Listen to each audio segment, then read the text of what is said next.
चलो ठीक है। तो लाइफ प्रोसेस में as a chapter life process क्या क्या डील करते हैं हम लोग, बताओ। पहले बताओ लाइफ प्रोसेस होता है क्या? लाइफ प्रोसेस होता है क्या? इसके वर्ड में ही एक, हाँ, एक इसके वर्ड में ही क्या लगा हुआ है, लाइफ। तो लाइफ का मतलब क्या होता है? हाँ, क्या चीज? हाँ। अच्छा एक बात बता, तुमसे एक शब्द पूछता हूँ आज, है ना, तो मुझे बताना, लिविंग का मतलब क्या होता है? किसको बोलेंगे लिविंग है, किसको बोलेंगे नॉन लिविंग है? ये शब्द एनसीईआरटी बोलता है, आपका जो 10th क्लास एनसीईआरटी है ना, इसके बारे में जिक्र करता है। बताओ किसको बोलेंगे लिविंग है? लिविंग होने के लिए क्या क्या कैरेक्टरिस्टिक फीचर्स होना चाहिए, बोलो। क्या होना चाहिए, बोलो।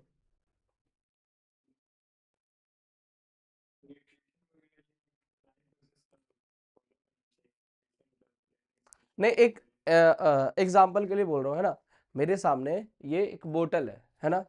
तो मैं बोलूँ इसको मैं लिविंग करार देना चाहता हूँ, तो कौन कौन सा ऐसा फीचर्स है जो तुम बोलोगे कि इसके अंदर है तभी लिविंग है, बताओ।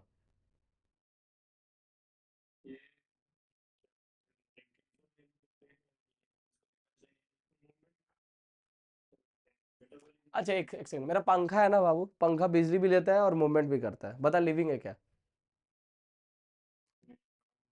हाँ तो बता, ऐसा कोई फीचर बता जो सिर्फ लिविंग के अंदर है, नॉन लिविंग कर नहीं सकता उसको।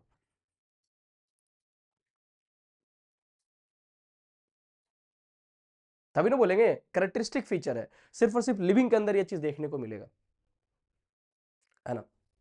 देख, तो लिविंग का कुछ कुछ कैरेक्टरिस्टिक फीचर होता है। पहला, ग्रोथ। पहला चीज क्या है? ग्रोथ, जो कि सिर्फ लिविंग कर सकता है। लेकिन ग्रोथ में भी बहुत तरह का ग्रोथ होता है। एक ग्रोथ जो होता है ना, वो होता है बाहर से, जैसे रेत का टीला धीरे धीरे धीरे धीरे ऊंचा होते जाता है, पहाड़ बनते जाता है, तो ये भी एक तरह का ग्रोथ ही है, ठीक है ना। लेकिन ग्रोथ अंदर से होता है, जिसको बोलते हैं इंट्रिंसिक ग्रोथ या फिर इंटरनल ग्रोथ, वो एक कैरेक्टरिस्टिक है लिविंग का।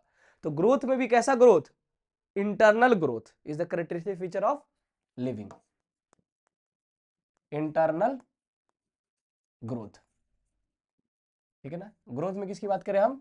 इंटरनल ग्रोथ की बात कर रहे हैं, ठीक है, समझ में आया आपको? ओके। अच्छा, सबसे पहला एक फीचर हो गया ग्रोथ। क्या ग्रोथ आएगा तो लिविंग है? और भी फीचर्स है। दूसरा फीचर है मेटाबॉलिज्म। कौन सा फीचर है बाबू? मेटाबॉलिज्म। सर मेटाबॉलिज्म क्या होता है, तू जानता है मेटाबॉलिज्म क्या होता है? मेटाबॉलिज्म बोलो।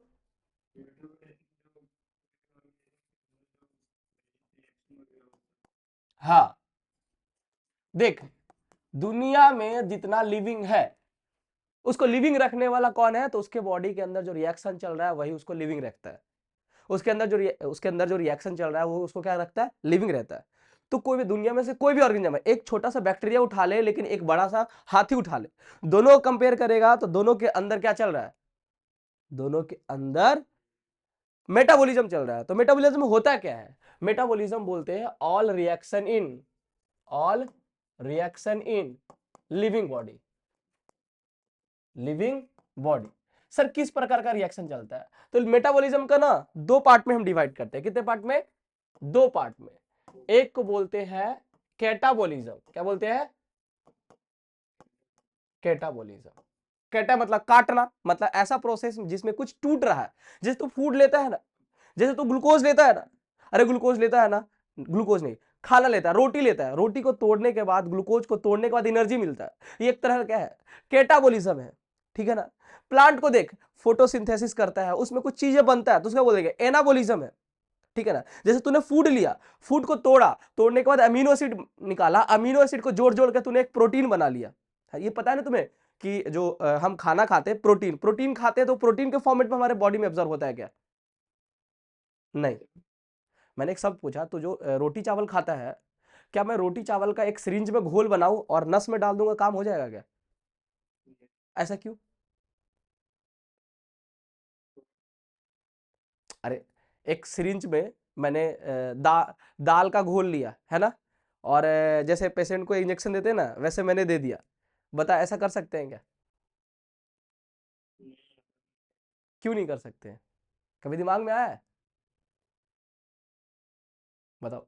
देखो इसका रीजन ये बाबू कि हमारे बॉडी को ना प्रोटीन से मतलब नहीं है, दाल से मतलब नहीं है, हमारे बॉडी को चाहिए सिंपल चीज। क्या क्या चाहिए? सिंपल शुगर चाहिए, सिंपल अमीनो एसिड, मतलब हम लोग को चाहिए छोटा छोटा यूनिट, ठीक है ना, जिसके वो जोड़ जोड़ के फिर बॉडी बना लेगा। तो हमारे जो डाइजेस्टिव सिस्टम में ये जब जाता है ना, तो एब्जॉर्ब सिर्फ उससे अमीनो एसिड होता है, उससे सिर्फ ग्लूकोज होता है, बाकी वेस्ट मटेरियल निकल जाता है साथ में। समझ में ना? बल्कि तुम दाल डाल दोगे ना, वो पेशेंट मर जाएगा बाबू, वही इंसान मर जाएगा जिसको सीरीन से तुम दाल डाल दोगे। समझ में आया ना? चलिए इसके बारे में आगे फर्दर डिटेल बात करेंगे। तो देखो हमारे प्रोसेस में दो प्रोसेस, हमारे मेटाबॉलिज्म के अंदर दो आता है, एक कैटाबॉलिज्म, दूसरा है एनाबॉलिज्म। दूसरा क्या है? एनाबॉलिज्म। क्या है? एनाबॉलिज्म। एनाबॉलिज्म। तो एनाबॉलिज्म क्या है? जो फॉर्मेशन वाला रिएक्शन है, जो फॉर्मेशन वाला रिएक्शन है वो क्या है बाबू? एनाबॉलिज्म है। जो जो ब्रेकडाउन वाला है वो क्या है? कैटाबॉलिज्म। ठीक है ना? अब देख लाइफ प्रोसेस जब तू पढ़ता होगा तो लाइफ प्रोसेस में यही पढ़ता होगा कि लिविंग ऑर्गेनिज्म में जितने प्रोसेस चल रहे हैं उसको लाइफ प्रोसेस में डालते हैं, और उसके मेन मेन रिएक्शन तू पढ़ता है। मेन मेन रिएक्शन क्या है? तो लाइफ प्रोसेस क्या होता है? Life process encompasses a set of interconnected activities within a organism. इतनी कॉम्प्लेक्स वर्ड में क्या बोल सकते हैं कि all the reaction that occurring in living body, है ना? ये लिविंग एक कोई भी ऑब्जेक्ट है, उसके अंदर जितने भी प्रोसेस चल रहा है उसको क्या बोलेंगे? लिविंग। और वही एक को क्या बनाता है? लाइफ प्रोसेस बनाता है। अच्छा, और ये जो लाइफ प्रोसेस चलता है, ये जो रिएक्शन चलता है, ये किसके किसके लिए रिस्पॉन्सिबल है? तो बॉडी के रिपेयर मैकेनिज्म के लिए, बॉडी में बनाने वाले नए चीजों के लिए। सिर्फ ह्यूमन की बात नहीं कर रहे, दूसरे ऑर्गेनिज्म की बात करते हैं। अच्छा, तो कुछ प्रोसेस के बारे में बात करते हैं। सबसे पहले रेस्पिरेशन। बता, ये भी मेटाबॉलिज्म है, एनाबॉलिज्म है या कैटाबॉलिज्म है? ये अच्छा, तुम्हारे लेवल पे कैटाबॉलिज्म है वो, ठीक है ना? पर तू हायर 11 क्लास में जाएगा ना, तो इसको लिए एक स्पेशल वर्ड यूज करते हैं जिसको बोलते हैं एम्फीबोलिक प्रोसेस। मतलब इसमें कुछ टूटता भी है और कहीं पे बनता भी है, ठीक है ना? अभी तुम अपने के लिए क्या याद रखो? कैटाबॉलिज्म। एक्चुअली होता क्या, बता देता हूँ।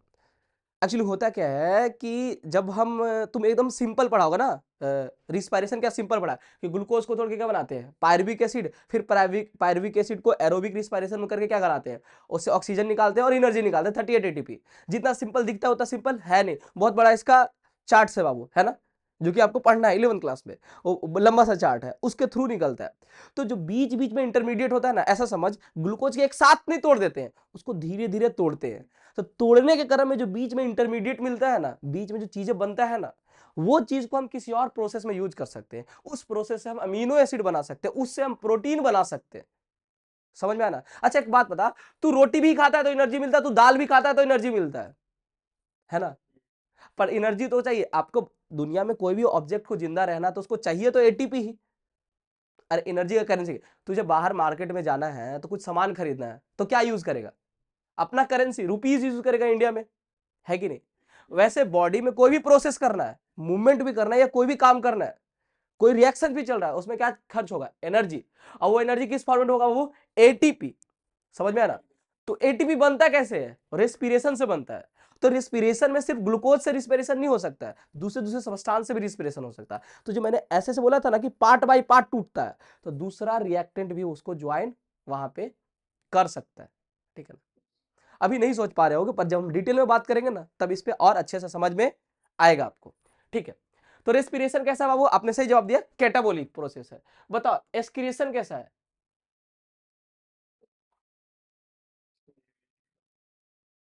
हम्म, कैसे, क्या बन रहा है इसमें? क्या चीज से फॉर्मेशन हो रहा है? देखो बाबू, एक तो तुमसे पूछता हूँ, चाय को छानना कौन सा प्रोसेस है? कुछ बना रहे हो या कुछ कर रहे हो? ये तो सेपरेशन हो गया ना बाबू। तो ना ही इसको कैटाबोलिक कर सकते हैं ना एनाबोलिक कह सकते हैं। एक्चुअली तुम्हारे पास जो यूरिन आता है, यूरिन है कहाँ बाबू? तुम्हारे ब्लड में ही तो है यूरिन। सर मेरे खून में यूरिन दौड़ रहा है, बिल्कुल दौड़ रहा है बाबू, उसी को छान के आप निकाल रहे हो। समझ में आया ना? अरे किडनी काम क्या करता है? ब्लड को फिल्टर करता है। अरे ब्लड के अंदर ही तो है यूरिन आपके, जो आप जिसको यूरिन कहते हो। चलो, ठीक है। तो न्यूट्रिशन की भी बात करेंगे इसमें। न्यूट्रिशन, मोड ऑफ न्यूट्रिशन की बात करेंगे। ट्रांसपोर्टेशन, है ना? अच्छा, ठीक है ना? फॉर्मेशन ऑफ एक्रोनिम्स है, ठीक है। अच्छा, अब न्यूट्रिशन की बात करते हैं। तो न्यूट्रिशन क्या होता है कि किस तरीके से भोजन ले रहा है जिससे वो एटीपी बनाता है, उसको क्या बोलते हैं हम? न्यूट्रिशन, है ना। अच्छा एक बात बताओ, न्यूट्रिशन सिंपल सी शब्दों में क्या बोलते हैं कि जिससे वो जिंदा रह सके, जिस तरीके से वो अंदर एटीपी बनाने के लिए जिस तरीके से वो अंदर ले रहा है फूड, उसको क्या बोलेंगे? न्यूट्रिशन, सिंपल शब्दों में। ठीक है, देखो डेफिनेशन याद करने के चक्कर में रहोगे ना तो कभी लिख नहीं पाओगे, समझने के चक्कर में रहोगे ना तो आराम से बना के लिख सकते हो। समझ में आया ना, तो वो इजी रहेगा। अच्छा, अब सीधा आते हैं मोड ऑफ न्यूट्रिशन पे। तो न्यूट्रिशन कितने तरह का होता है बाबू? दो तरह का, ऑटोट्रॉफिक न्यूट्रिशन और हेट्रो। हाँ, अब मेन चीज है, बताओ ऑटोट्रॉफिक न्यूट्रिशन कितने तरह का होता है? कौन कौन?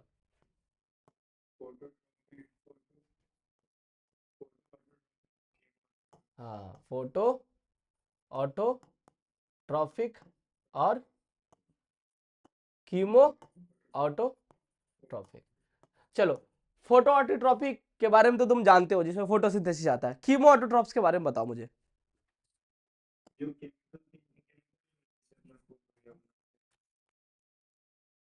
केमिकल एनर्जी से फूड बनाते हैं, एग्जांपल कोई बताओ कि कहाँ पे पाया जाता है?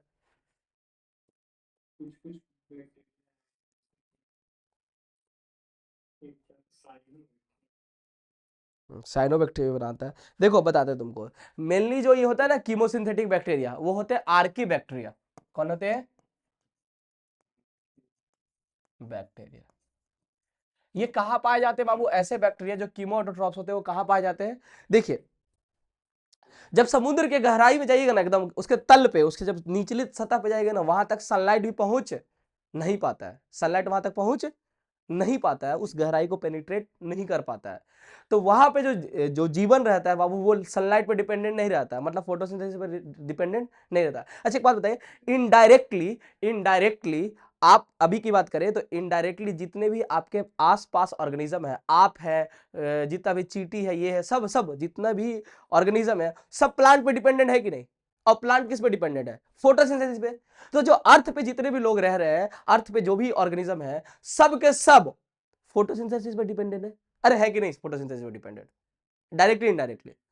पर जो नीचे गहराई में है ना बाबू, तो देख, जब तू इकोलॉजी पढ़ता है, तो इकोलॉजी पहले चैप्टर था, तो उसमें ये पता, इकोलॉजी अभी भी होगा, कि हर जगह जहां पे भी इकोसिस्टम बनता है, सबसे पहले एक प्रोड्यूसर होता है जो खाना खुद के अंदर ट्रैप करता है, बाकी लोग उसको खा खा के जिंदा रहता है। ये बात मानता है कि नहीं मानता है? तो पहला प्रोड्यूसर होना चाहिए कि नहीं होना चाहिए? अब प्रोड्यूसर ही क्या होता है? ऑटोट्रॉफ होता है। जितने भी प्रोड्यूसर होते हैं वो कैसे होते हैं बाबू? देख, तू चैप्टर पढ़ा हुआ है ना, बाकी पूरा सिलेबस, दैट्स वाई मैं इस तरीके से लेके जा रहा हूं। इधर उधर लेके जाऊंगा तो समझ सकता है, कोरिलेट कर सकता है। ओके, तो प्रोड्यूसर ही ऑटोट्रॉफ्स होगा। तो जो गहराई में है ना, जब डीप सी के अंदर जाते हैं, तो वहां पे ऐसा नहीं रहता। जब हम अर्थ के ज्यादा गहराई में जाते हैं तो टेम्परेचर बढ़ जाता है, तो वहां पे क्या होता है ना, जो पानी है ना बाबू, वही उबलता रहता है, उसको बोलते हैं हाइड्रोथर्मल वेंट्स। ठीक है ना, या फिर बोल सकते हैं हॉट स्प्रिंग। राजगीर का नाम सुना है ना, वहां पे गर्म पानी आता है, तो उसको बोलते हैं हॉट स्प्रिंग, है ना। तो उस पानी में जो बैक्टीरिया होगा, उस पानी में जो बैक्टीरिया होगा, उस पानी में जो सर्वाइव करने वाला बैक्टीरिया, वो होगा आर्की बैक्टीरिया। ठीक है ना। और इस आर्की बैक्टीरिया के पास पोटेंशियल होता है कि ये केमिकल एनर्जी को यूज करे, ठीक है ना, क्या करने के लिए? फूड बनाने के लिए। समझ में आया बाबू? तो इसको कहेंगे कीमो ऑटोट्रॉप्स। एग्जाम्पल में बोल सकते हो आर्की बैक्टीरिया। ठीक है, फोटो ऑटोट्रॉप तो आपको पता ही है। तो ऑटोट्रॉफ क्या होता है? जो खुद से अपना खाना बनाए, है ना, किसी और पे डिपेंडेंट नहीं है, वो ऑटोट्रॉफ है। हेट्रोट्रॉफ क्या होता है? जो कि दूसरे पे डिपेंड, जो कि दूसरे पे डिपेंड हो और कॉम्प्लेक्स को तोड़ तोड़ के और उसके बाद वो यूज करे। ठीक है ना, ये हेट्रोट्रॉफ है। अच्छा,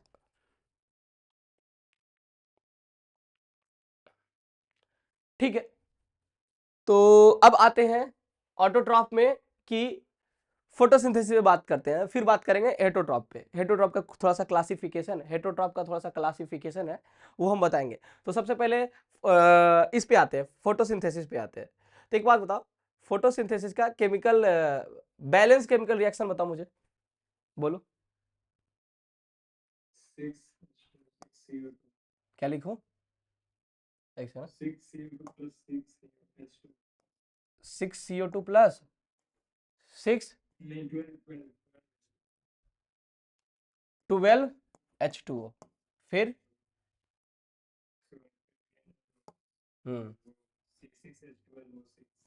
C6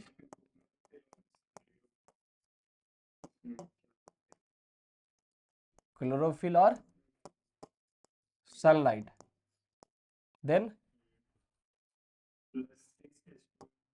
प्लस 6H2O, और कुछ निकलता है 6O2।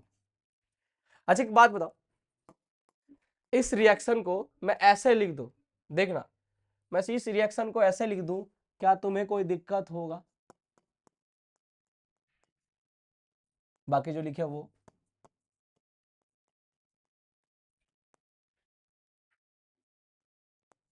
बता, ये भी बैलेंस है कि नहीं केमिकली?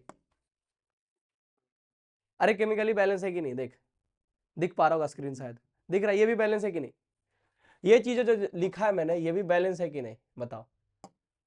ये भी बैलेंस है कि नहीं? ये जो मैं चीजें लिखा हूं, ये भी तुमको बैलेंस लग रहा है कि नहीं बताओ? बैलेंस है कि नहीं बता, इसमें उसमें।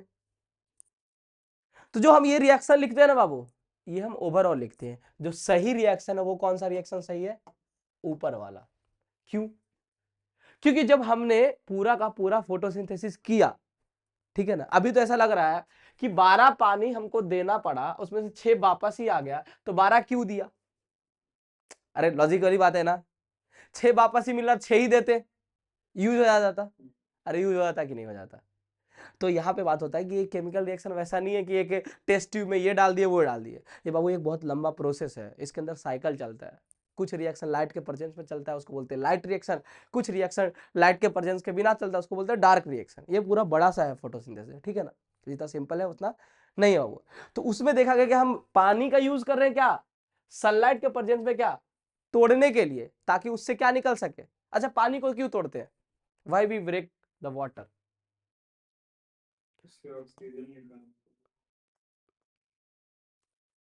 Why we break water? बताओ। तूने बोला सर ऑक्सीजन निकालने के लिए। एक बात बता भाई, एक बात बता, जब ऑक्सीजन निकालने के लिए था, एक बात बता, ऑक्सीजन निकालना है तो ऑक्सीजन तो बाहर छोड़ दिया, ऑक्सीजन कोई काम का है उसका? फोटोसिंथेसिस में कोई ऑक्सीजन का काम है? हाँ, तो निकाला क्यों?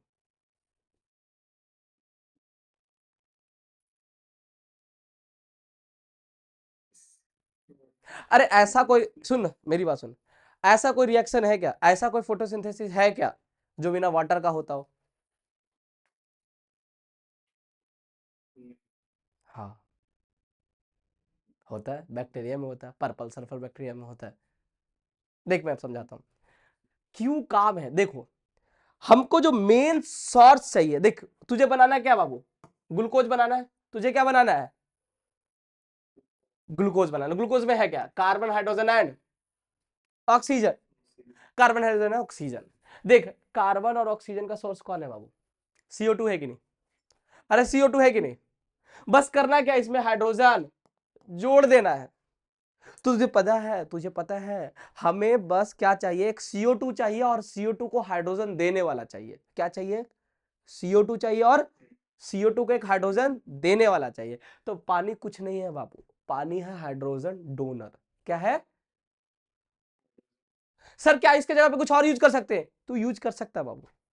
सर ये कोई लैब का थोड़ी, सर लिविंग बॉडी में पढ़ते हैं, एग्जाम्पल बताइए। हाँ बाबू, बैक्टीरिया के अंदर यूज होता है H2S, हाइड्रोजन सल्फाइड।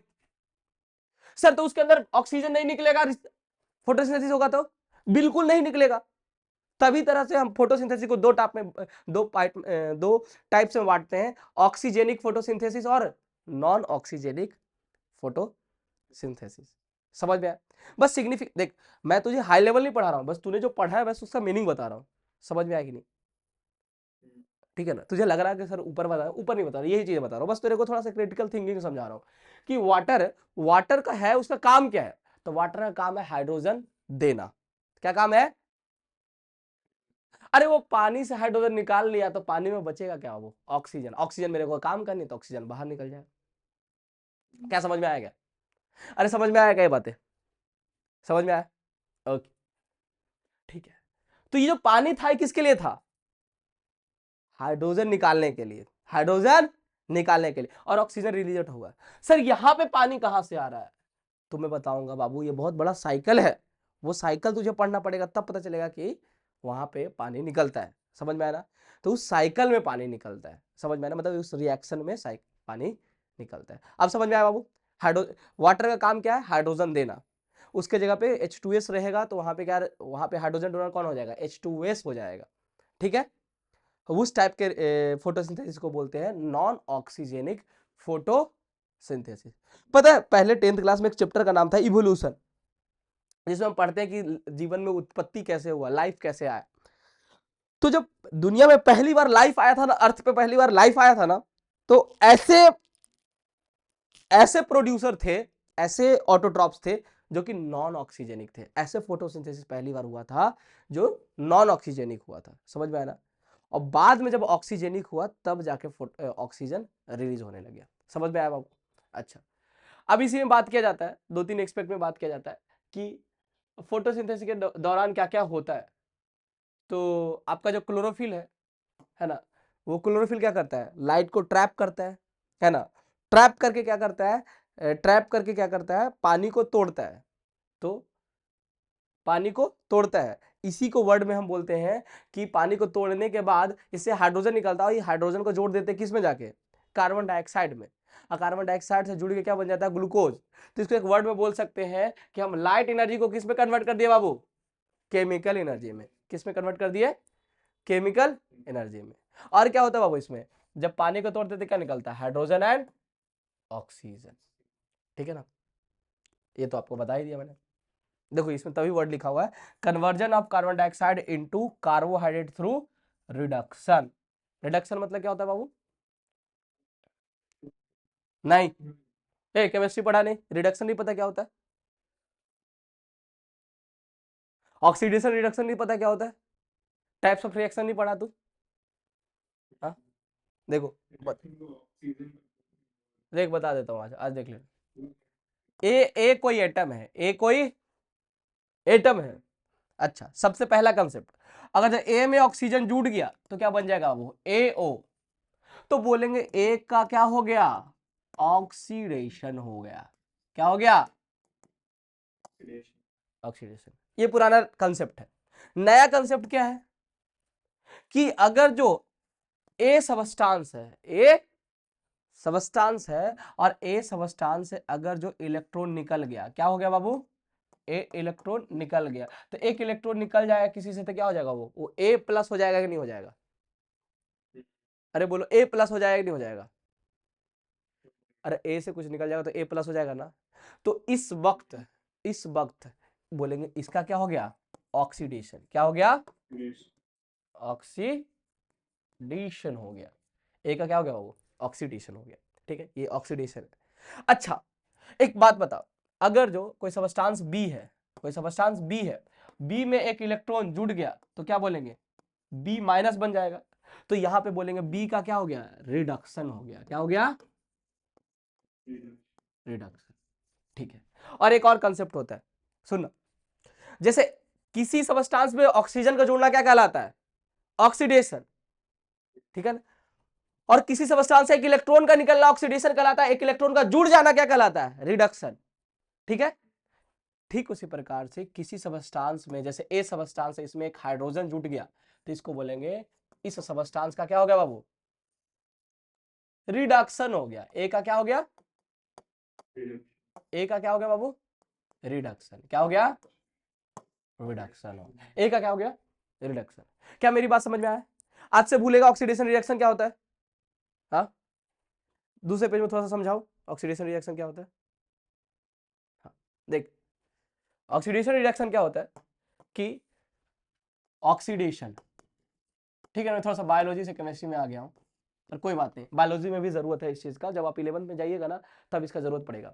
ऑक्सीडेशन का मतलब क्या होता है? ऑक्सीडेशन का सिंपल सा मतलब होता है कि अगर जो किसी सब्सटेंस है, ए है, ए से एक इलेक्ट्रॉन निकल गया तो ए क्या बन जाएगा? वो ए प्लस और साथ में क्या निकलेगा? इलेक्ट्रॉन निकलेगा कि नहीं निकलेगा? अरे बोलो, इलेक्ट्रॉन निकलेगा कि नहीं? तो बोलेंगे ए का क्या हो गया? ऑक्सीडेशन हो गया। क्या हो गया? ऑक्सीडेशन हो गया। रिडक्शन क्या होता है? रिडक्शन, तो रिडक्शन होता है किसी सबस्टांस में एक इलेक्ट्रॉन जुड़ जाना। तो किसी में एक सबस्टांस जुड़ जाएगा तो ए माइनस हो जाएगा कि नहीं हो जाएगा? अरे हो जाएगा कि नहीं? तो बोलेंगे ए का क्या हो गया? रिडक्शन हो गया। ठीक है। अब एक और कंसेप्ट है कि अगर जो यही ए में क्या जुड़ जाए? ऑक्सीजन, ऑक्सीजन जुड़ जाए डायरेक्ट, तो क्या बोलेंगे? ऑक्सीडेशन हो गया। अगर जो यही ए में हाइड्रोजन जुड़ जाए तो क्या बोलेंगे? ए का रिडक्शन हो गया। ठीक है, समझ में आया? अब एक कंसेप्ट आता है, ठीक है ना, देखना, कोई रिएक्शन रहेगा उसमें बोलेगा ए है, ठीक है, ये साथ में बी जुड़ा, ठीक है ना, इसके बाद यहां से बना सी प्लस डी बना, इस तरीके से ए बी से जुड़ गया, उसके बाद सी प्लस डी बन गया। ठीक है, ऐसा रिएक्शन रहता है बाबू, कॉम्प्लेक्स रिएक्शन जिसमें बोलते हैं। तो इस रिएक्शन में एक कोई रिएक्शन है, तो इस रिएक्शन में मान के चलो एग्जाम्पल के लिए ए के अंदर से जब हम एक इलेक्ट्रॉन निकाल लिए, एक से इलेक्ट्रॉन निकाल लिए तो क्या बन गया बाबू? सी बन गया। ए से इलेक्ट्रॉन निकाल लिए तो क्या बन गया? सी बन गया। अरे हो सकता है ना, जैसे मान चलो ऐसे होता है ना, सुने हो ना, कोई कंपाउंड जैसे Cu2O है और CuO है, Cu2O और CuO, ये दोनों में क्या फर्क है बाबू? इसमें 2 कॉपर है, इसमें 1 कॉपर है। इतना बेसिक समझ में आता है? बेसिक समझ में आता है ना? तो पता चलेगा ना दोनों में प्लस का फर्क है। ऊपर में जो प्लस माइनस सब फॉर्मूला लिखना सीखे होगे केमिस्ट्री में, तो पता चला होगा कि प्लस का फर्क है। ये है पढ़ना ना अपने को, फॉर्मूला लिखने का। हाँ, तो ये बोल रहा हूं कि यहां से यहां बना तो क्या बना? एक इलेक्ट्रॉन इससे मान चलो निकल गया, और ये जो बी है इसमें क्या हुआ? बी से सी बना, तब क्या हुआ? इसमें बी में क्या हुआ? एक इलेक्ट्रॉन ऐड हो गया। समझ में आना? मतलब ये ए माइनस बन गया है और ये क्या बन गया? बी, सॉरी, हाँ, ये ए प्लस बन गया है और ये क्या बन गया है? बी माइनस वाले। मतलब यहाँ पे मिटा के थोड़ा सा थोड़ी देर के लिए हम ए लिख सकते हैं, ए प्लस, और यहाँ पे बी माइनस, ए लिख सकता हूं। अब देखो एक्चुअली हुआ क्या है, बी ने इसका इलेक्ट्रॉन छीन लिया। बी ने क्या किया? ए का इलेक्ट्रॉन छीन लिया, और ए ने, बोल सकते हो ए ने बी को इलेक्ट्रॉन दे दिया, ये भी बोल सकते हो। अरे बोल सकते हो कि नहीं बोल सकते हो? अच्छा, यहां से देख के तुम बता सकते हो ए का क्या हुआ? वो ए से एक इलेक्ट्रॉन छीन लिया तो क्या बोलोगे? ए का क्या हुआ? ऑक्सीडेशन। और बी का क्या हुआ? रिडक्शन। अरे बोल पा रहा है क्या तू? हाँ, अब देखो गेम यहां होता है कि ए का ऑक्सीडेशन हुआ, बी का ऑक्सीडेशन। अब यहाँ पे एक काम होता है एजेंट। अच्छा, एक एजेंट का काम क्या होता है? काम कराना। अरे एजेंट का काम क्या होता है? एजेंट, एजेंट का काम क्या होता है? काम कराना। एजेंट का काम क्या होता है? काम कराना, कोई पर्पस को काम कराना। ठीक है ना? तो जो पिछला रिएक्शन था उसमें क्या था? ए और बी था। ए से क्या बन गया? ए प्लस, और इसे क्या बना? B minus. ऐसे ही हो रहा था। अच्छा बताओ, ए से इलेक्ट्रॉन कौन खींच रहा था? बी खींच रहा था। तो ऑक्सीडेशन किसका हुआ? ए का। अरे ऑक्सीडेशन किसका हुआ? ए का ऑक्सीडेशन हुआ ना, देख, ऑक्सीडेशन, ऑक्सीडेशन। बी का क्या हुआ? वो बी का क्या हुआ? रिडक्शन। अरे बी का क्या हुआ? रिडक्शन। ए का क्या हुआ? ऑक्सीडेशन। बी का। अच्छा, ये ऑक्सीडेशन कराने वाला कौन है? बी है कि नहीं? अरे ए को ऑक्सीडेशन कराने वाला कौन है? बी है। मतलब ए से इलेक्ट्रॉन छीनने वाला कौन है? बी। अगर जो बी नहीं होता तो ए से इलेक्ट्रॉन कोई लेता नहीं, ये इलेक्ट्रॉन दिया तो कोई लेने वाला तो है ना। तो कहने का मतलब ए का ऑक्सीडेशन कराया कौन? ओ, मतलब ए का ऑक्सीडेशन कौन कराया? बी। तो इसका नाम हो जाएगा ऑक्सीडाइजिंग एजेंट। क्या बोलेंगे? अच्छा, अब देखना बी का क्या हुआ बाबू? रिडक्शन। क्योंकि बी के पास क्या हो गया, एक इलेक्ट्रॉन एक्स्ट्रा हो गया। अरे बी का क्या हुआ, रिडक्शन। पर बी को रिड्यूस करने वाला कौन है, ए है। इलेक्ट्रॉन देने वाला कौन है, ए। तो इसको क्या बोलेंगे, रिड्यूसिंग एजेंट। क्या तुमको समझ में आया, अरे कंसेप्ट समझ में आया, ये बातें याद रहेगी, ये बातें याद रहेगी आपको, काम आएगा आपको। होप आपको जब पढ़ाया गया हो तब समझ में नहीं आया, पर आप समझ में आया है, ये पढ़ाया तो गया होगा, मैं तो श्योर हूं, ठीक है ना। पर कंफ्यूज हो जाओगे, कौन ऑक्सीडाइजिंग है कौन रिड्यूसिंग है।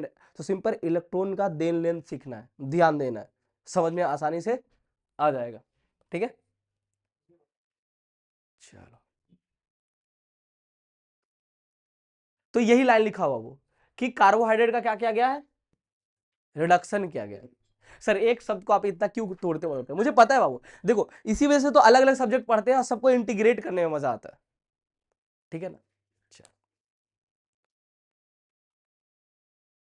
क्या लिखा हुआ इसमें, एक लाइन पढ़ो, chlorophyll is the crucial component for the process of photosynthesis. इसका मतलब क्या है कि क्लोरोफिल नहीं रहेगा तो फोटोसिंथेसिस नहीं होगा। एक बात बता, तेरे पास भी नाक है, तेरे पास आसपास में कार्बन डाइऑक्साइड है, सनलाइट भी है, बता तू क्यों नहीं फोटोसिंथेसिस कर पाता है, क्योंकि तेरे पास क्लोरोफिल नहीं है।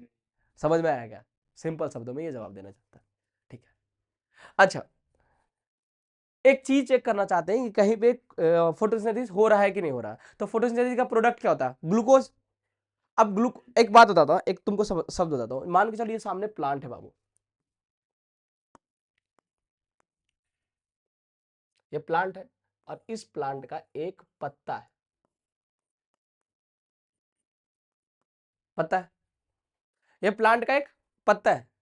अच्छा, ये एक प्लांट का लीफ है, इस लीफ में क्या बना बाबू, ग्लूकोज।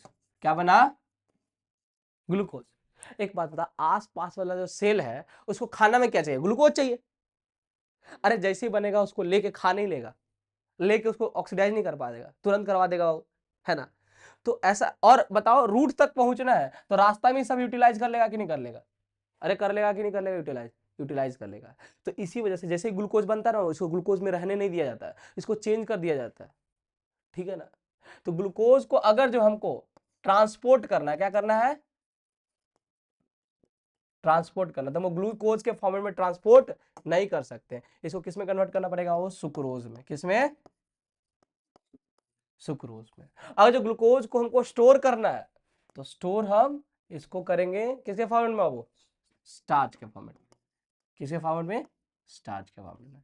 तो अगर कहीं फोटोसिंथेसिस हो रहा है वहां पे स्टोर क्या रहेगा, वो स्टार्च रहेगा। और स्टार्च का एक प्रॉपर्टी होता है, स्टार्च का एक प्रॉपर्टी होता है कि उसमें आयोडीन डालने के बाद, क्या डालने के बाद, आयोडीन डालने के बाद उसका कलर चेंज हो जाता है, उसका कलर चेंज हो जाता है। समझ में आया, अरे कलर चेंज हो जाता है, समझ में आया। अच्छा, यहीं पे क्वेश्चन आपके एनसीईआरटी में, ठीक है ना, एक्टिविटी बेस में। एक बोलता है कि टेस्ट ट्यूब लेते हैं, उसमें हम स्प्लिट करते हैं, थूकते हैं, है ना। पहले क्या डालता है इसमें, स्टार्च सॉल्यूशन डालता है, उसके बाद थूकते हैं, थूकने के बाद मतलब पहले एक टेस्ट ट्यूब में नॉर्मल स्टार्च सॉल्यूशन, मतलब हम पोटैटो लिए, पोटैटो को ग्राइंड करके एक टेस्ट ट्यूब में डाल दिए और दूसरे टेस्ट ट्यूब में भी डाल दिए, ठीक है ना। एक में हम अपना स्प्लिट कर दिए, मतलब थूक डाल दिए, एक में नहीं डाले। अब इसके ऊपर आयोडीन डाले, तो आयोडीन डालने के बाद एक में कलर चेंज हुआ, एक में कलर चेंज नहीं हुआ। तब रीजन पूछता है क्यों ऐसा हुआ।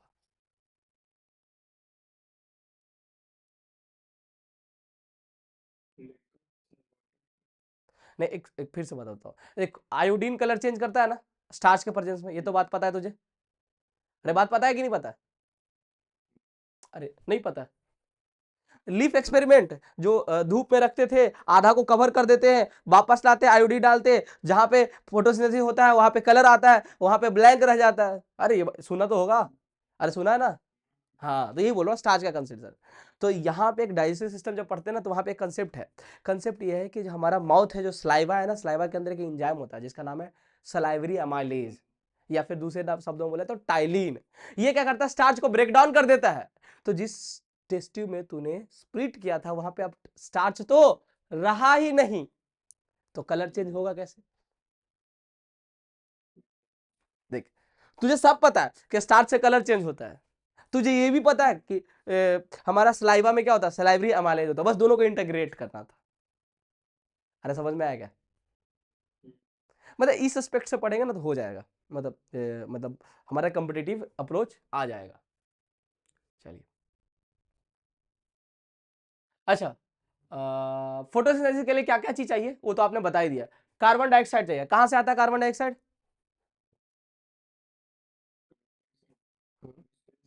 हम्म, एटमोस्फेयर से आता है। एटमोस्फेयर से आता है कार्बन डाइऑक्साइड, तो फिर प्लांट के अंदर कैसे जाता है? स्टोमाटा से। स्टोमाटा ओपन कैसे होता है?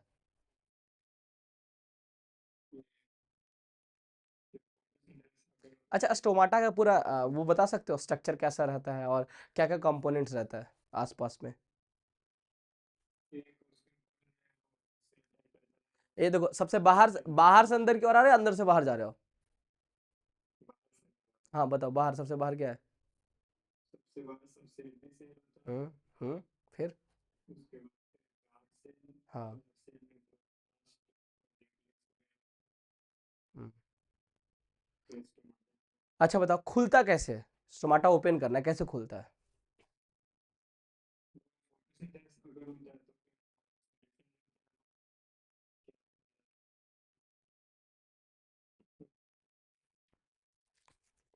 बताओ।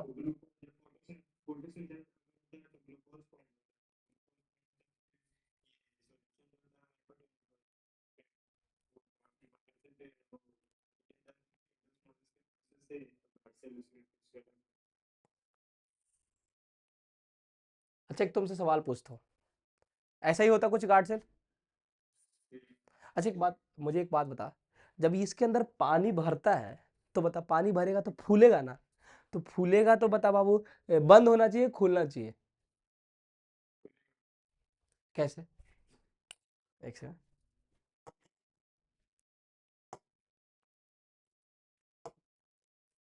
एक बात बता, तो एक बात बता, ये सामने सेल है बाबू,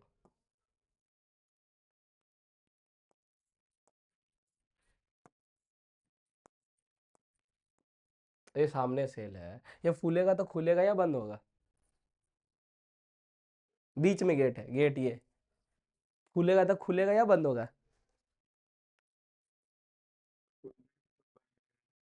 बंद हो जा रहा है ना? हाँ। जब मैं 11th क्लास में पढ़ता था तो क्लास में सर बताए थे ना, तो हम बोले सर ये तो बचपन से पढ़े हैं कि पानी जाने की वजह से स्टोमाटा खुलता है ना, ये मुझे पता है। पर आज समझ में नहीं आ रहा सर, पानी जाने के बाद खुलता क्यों है? बंद होना चाहिए ना सर। दो बैलून लीजिए, दोनों बैलून को फुला दीजिए, ठीक है ना? तब यहाँ एक कंसेप्ट आता है, एक्चुअली होता है क्या ना, स्टोमाटा रहता है ऐसा, और स्टोमाटा का जो अंदर वाला लेयर है ना, जिधर स्टोमाटा पोर रहता है, उधर पे हार्ड थिकनिंग रहता है सेल वॉल का, ठीक है ना? ऐसा समझो, यहाँ पे फाइबर्स रहता है, यहाँ पे क्या रहता है? फाइबर्स रहता है। जब फाइबर्स रहता है ना, तब इसमें पानी भरते हैं ना, तो पानी भरने की वजह से क्या होता है, इधर फाइबर्स नहीं है तो ये वाला चौला होता है, तो चौला होने की वजह से क्या होता है, ये अंदर डिप्रेस हो जाता है, ठीक है ना? तो कुछ इस तरीके का रहता है, ये तो हार्ड का हार्डे रह जाता है। बाकी जो ऐसे था, ये जो स्ट्रक्चर ऐसे था, ये स्ट्रक्चर ऐसे ना होके क्या हो जाता है, पूरा ऐसे हो जाता है, इधर फैल जाता है, तो ओपनिंग बन जाएगा कि नहीं बन जाएगा दोनों तरफ? समझ में आया ना? तो ये जो अंदर साइड में, इंटीरियर साइड में जो फाइबर्स है ना, उसकी वजह से ओपन होता है, ठीक है ना? समझ में आया? एक्चुअली एक धागा से बांधा हुआ रहता है ऐसे ऐसे सब जगह से, ठीक है ना? धागा से बांधा रहता है, पर वीक कहाँ पड़ा, यहाँ पे स्ट्रॉन्ग पड़ा, वीक इधर वाला पड़ा, तो ये वाला फूल जाएगा। विश्वास नहीं तो तुम क्या कर सकते, एक बैलून लो, ये एक्सपेरिमेंट किया जा सकता है, बैलून में क्या करोगे ना, एक साइड में ना थिक कर दो, मोटा कर दो किसी चीज को लगा के, मतलब ढेर सारा टेप उप लगा दो, टू वे टेप लगा दो, फिर फुलाओ, तो देखो वहां दूर फूला नहीं, बाकी एरिया फूल जाएगा और किडनी शेप का बन जाएगा वो, ठीक है ना? सब इमेजिन कर पा रहे जो मैंने समझाया आपको? ओके, तो ऐसे ओपन होता है, ठीक है ना? को वीडियो रहता है, मैं मतलब एनिमेशन रहता है, तो मैं दिखा देता, अभी मैं डाला नहीं उसमें, ठीक है? तो आपको मतलब आपको चेक करना है, तो आप चेक कर सकते हो, सिंपल सा है, फोटोसिंथेसिस का जो जो कंपोनेंट है, क्या क्या कंपोनेंट है बाबू फोटोसिंथेसिस में? Carbon dioxide, water, chlorophyll, sunlight. आप हर एक चीज को हटा हटा कर देख लो, अगर जो ग्लूकोज नहीं बन रहा है मतलब फोटोसिंथेसिस नहीं हो रहा। तो एक एक एक्सपेरिमेंट इसके लिए पढ़ते हैं। सबसे पहले धूप से हटा दो, फिर लीफ को चेक करो। अगर जो स्टार्च सॉल्यूशन दे रहा है पॉजिटिव तो मतलब फोटोसिंथेसिस हो रहा है, जो कि नहीं होगा, डार्क में नहीं होगा। दूसरा, पत्ता को लो और उस पे ना वो बांध दो, कोई जब नया नया पत्ता होता है ना उसके ऊपर काला चीज पट्टी बांध दो, तो उसकी वजह से क्या होता है ना, वहां से क्लोरोफिल गायब हो जाता है। जब क्लोरोफिल नहीं रहेगा फिर सनलाइट में दो तब भी उसके अंदर पत्ता में फोटोसिंथेसिस नहीं होगा। एक सबसे इंपॉर्टेंट होता है CO2 को चेक करने के लिए, तो हम उसमें क्या करते हैं बाबू, पत्ता को हम एक टेस्ट ट्यूब के अंदर घुसा देते हैं। घुसाने से क्या होता है, और उसको एयर टाइट कर देते हैं कि बाहर से हवा नहीं आना चाहिए। और टेस्ट ट्यूब के अंदर जो हवा प्रेजेंट है उसको खत्म करने के लिए क्या करते हैं, टेस्ट ट्यूब के अंदर एक सब्सटेंस डाल देते हैं जिसका नाम है KOH, पोटेशियम हाइड्रोक्साइड। क्या डालते हैं बाबू, ये क्या करता है ना, जो भी इन्वायरमेंट में CO2 है ना ये इसको सोख लेता है, तो वहां पे CO2 की कमी हो जाता है। अब फिर पत्ता वापस निकालते हैं। अब देख टेस्ट ट्यूब तो ट्रांसपेरेंट है, सनलाइट तो जा ही रहा है ना उसके ऊपर से, पर जा क्या नहीं रहे उसके पास, CO2 नहीं जा रहा है। अब CO2 ना जाने की वजह से वहां से चेक कर सकते हैं क्या कि फोटोसिंथेसिस हो रहा है कि नहीं। पत्ता वापस निकालेंगे, पत्ता वापस निकाल के क्या कर लेंगे बाबू, वापस से ये देख ये जो शेप बताया था वो टमाटो पे पत्ता चेक कर सकते हैं तोड़ के फिर से आयोडीन टेस्ट से कि फोटोसिंथेसिस हुआ है कि नहीं हुआ। समझ में आया क्या क्या।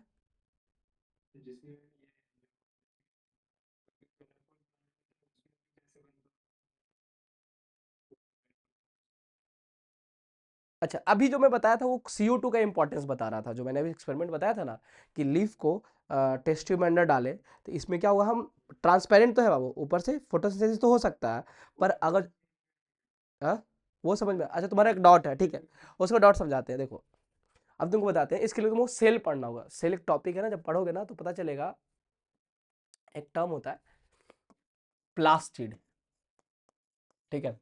क्या है, प्लास्टिक एक सेल ऑर्गेनल है। इसी सेल ऑर्गेनल में है क्या, क्लोरोफिल। क्या है, क्लोरोफिल, ठीक है ना, सॉरी क्लोरोफिल नहीं, क्लोरोप्लास्ट, ठीक है ना, जो कि ग्रीन कलर का होता है। और भी प्लास्ट होता है जिसको बोलते हैं क्रोमोप्लास्ट। क्या बोलते हैं, क्रोमो, जो कि कलरफुल होता है। ठीक, एक होता है लीकोप्लास्ट जो कि होता है कलरलेस, जो कि मूली वगैरह में होता है, ठीक है ना, जितना भी स्टोरेज है ना वो लीकोप्लास्ट में होता है। अच्छा अब बोलोगे सर जो कलरफुल लीफ वगैरह है, कलरफुल है, या फिर जो रूट के अंदर उसके अंदर फोटोसिंथेसिस नहीं होता, तो दूसरा ट्रांसपोर्ट सिस्टम है हमारे पास, ट्रांसपोर्ट से उसके पास ग्लूकोज वगैरह पहुंच जाएगा, सुक्रोज वगैरह पहुंच जाएगा। ठीक है, पहली चीज, पहला डॉट सॉल्व। दूसरा सर कि और भी ग्रीन के अलावा जो कलर्स है, तो देखो बाबू आपको कोई कोई कलर का क्यों दिखता है, उसका रीजन है उसमें वो कलर ज्यादा होता है। तो जो प्लांट्स आपको क्लोरोप्लास्ट का दिख रहा है उसके अंदर ऐसा नहीं कि क्लोरोप्लास्ट है ही नहीं बाबू, ये ज्यादा है, ये भी प्रेजेंट है, क्लोरोफिल भी प्रेजेंट है, उसके अंदर भी फोटोसिंथेसिस होता है।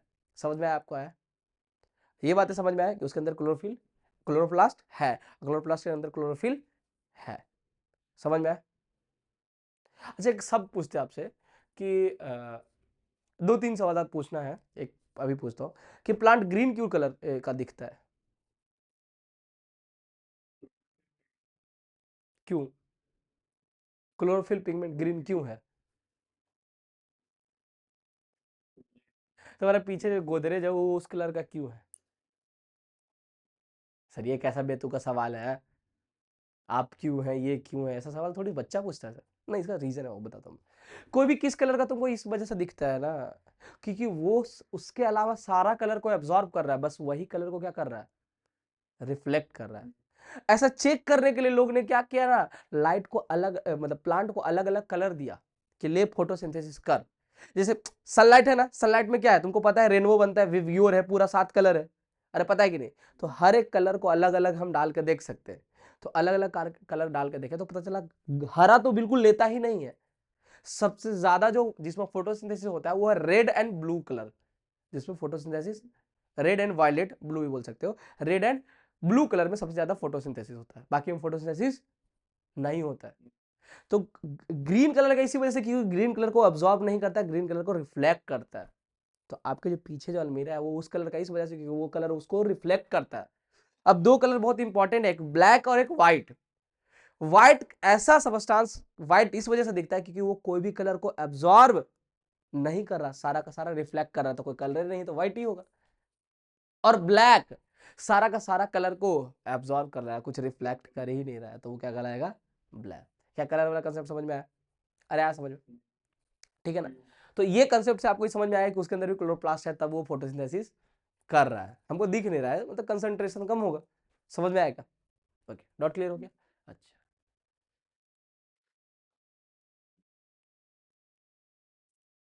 ओपन क्लोज सिखा दिए।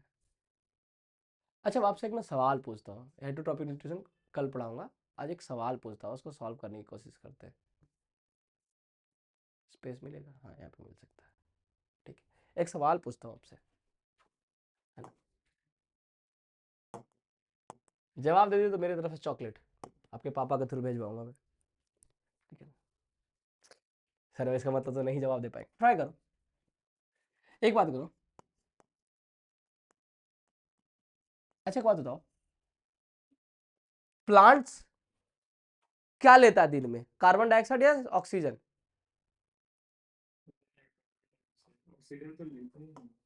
हाँ, डे में क्या करता है, क्या लेता है?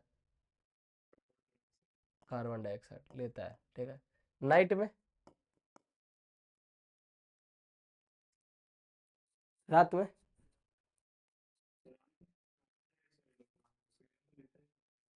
रात में कार्बन डाइऑक्साइड लेता है प्लांट। का है भाई? एक एक तेरे सवाल पूछता हूँ, जिंदा रहने के लिए क्या करना पड़ता है किसी भी ऑर्गेनिज्म को? रेस्पिरेशन, क्योंकि उसी से क्या बनेगा? देखो, all living object do respiration.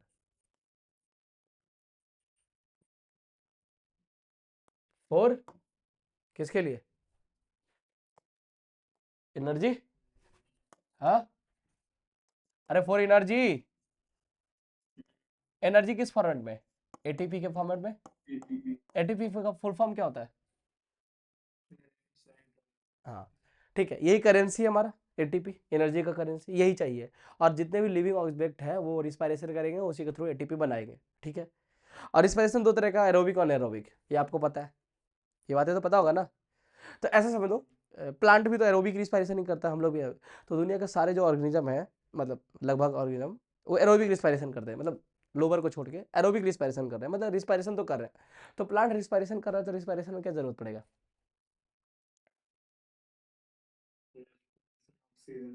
Respiration में ऑक्सीजन जरूरत पड़ेगा। तो बताओ, दिन में प्लांट रिस्पायरेशन नहीं करता है? दिन में प्लांट दिन में प्लांट रिस्पायरेशन करता है कि नहीं करता, बताओ?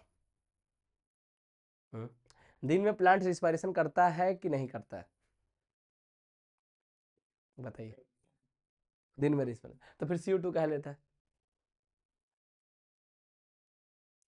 और रात में रिस्पायरेशन करता है कि नहीं है? तो दिन में जिंदा रहता है, रात में मर जाता है प्लांट, या रात में जिंदा रहता है, दिन में मर जाता है प्लांट।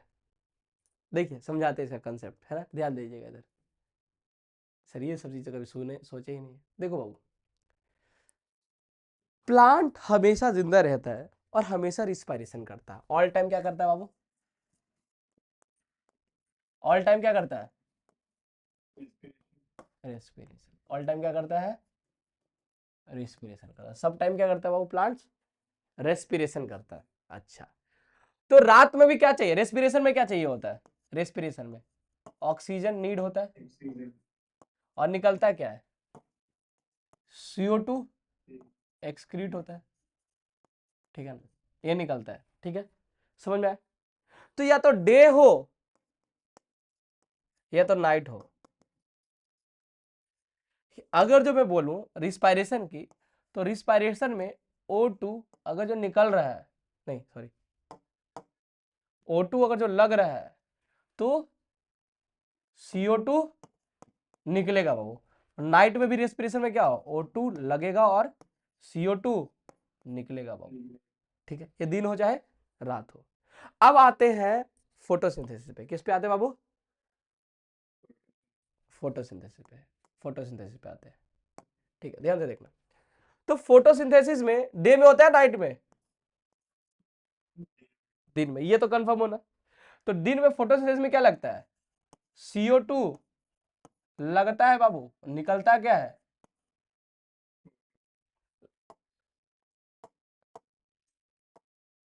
लगता क्या है?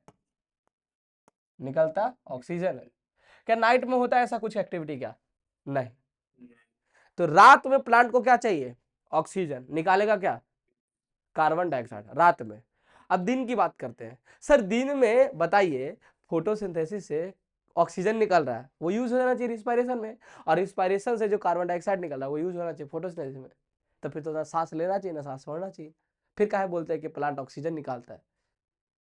तो इसका कहानी ये है बाबू कि अगर जो, एक बात बताओ, अगर जो रिस्पायरेशन में 1 ऑक्सीजन चाहिए और फोटोसिंथेसिस में 10 ऑक्सीजन बन रहा है, तो 1 यूज हो जाएगा, बाकी 9 क्या होगा?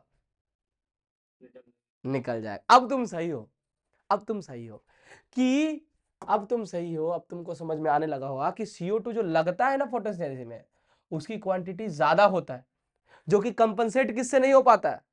रेस्पिरेशन से। तभी प्लांट को क्या लेना पड़ता है? Carbon dioxide. और जो ऑक्सीजन निकलता है वो ढेर सारा ऑक्सीजन होता है, ठीक है ना, वो पूरा का पूरा यूज नहीं हो पाता। देख मैं एरो से दिखाया है, एक एरो की नीड है, सॉरी, हाँ एक एरो की नीड है, बन कितना रहा है? 3 एरो, तो 2 एरो रिलीज हो जाएगी नहीं, ठीक है। ठीक कार्बन डाइऑक्साइड में, समझ में आया? सर कोई एक ऐसा समय तो होगा ना जब जब दोनों बराबर हो जाता होगा। बिल्कुल सही कह रहा है, मॉर्निंग टाइम और इवनिंग टाइम। और इस टाइम को बोलते हैं कंपनसेशन पॉइंट्स। क्या बोलते हैं? Compensation point. जब कंपनसेट कर जाता है फोटोसिंथेसिस का रेट और रिस्पायरेशन का रेट, क्या कर जाता है? कंपनसेट कर जाता है। तब न प्लांट कार्बन डाइऑक्साइड निकालता है ना ही ऑक्सीजन निकालता है, अंदर के अंदर ही कंपनसेशन हो जाता है। क्या तेरे को समझ में आया बातें? तभी तो बोलते हैं कोई प्लांट के पीछे से जाके रात में सोना नहीं चाहिए, क्योंकि आसपास में इन्वॉल्वमेंट क्या हो जाता है बाबू? कार्बन डाइऑक्साइड का। क्या बातें समझ में आया आदित्य? अरे आए बातें, ठीक है, कुछ नया सीखा? चलो, ठीक है ना, ये मैं PDF भेज दूंगा आपको, ठीक है ना। जो इस पे बातें लिखा है, इस पे जो काम काम का चीज़ है वो अभी नोट्स करते रहोगे, ठीक है ना। फिर न्यूट्रिएंट्स का न्यूट्रिशन का डिस्कशन करेंगे हम लोग अगले लेक्चर में। तो बताओ आज का लेक्चर कैसा रहा तुम्हारे लिए? रुक जाए ना, 1 मिनट।